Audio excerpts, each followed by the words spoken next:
Ang mga dapat bakunahan or maka-receive ng bakuna is yung mga ah, tao na mababa yung immune system pa, or yung mga tao na hindi pa fully developed ang kanilang immune system. Like for example, yung mga bata, yung mga babies na 0 to 1 years of age or 0 to 2 years of age, yung mga pasyente po natin na elderly, yung mga matatanda, dahil po habang tumatanda, ang immune system po natin ay nagwi-wane. Ibig sabihin, bumababa po yung certain form of protection natin sa katawan laban sa iba't ibang sakit. Kaya pagdating ng mga elderly, mga 50, 55, 60 years old, usually they receive routine vaccination for adults.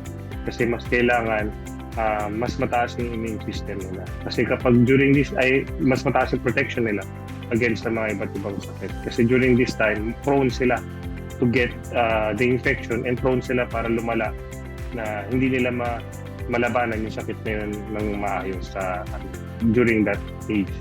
Pero meron din mga ibang certain circumstances kung saan kailangan bakunahan din po ang mga nasa edad natin, mga 20 years old, 30 years old, 40 years old. Ito po yung mga pasyente kung saan medyo immunocompromised po sila. May mga iba't ibang uri po sila na may iba po silang sakit kung saan may dudulot ng pagbaba ng kanilang immune system. So, itong mga pasyente na to, they're prone for various infections na kailangan bakunahan po natin sila para kahit paano tumaas ang protection nila para sa mga iba't ibang uri ng sakit.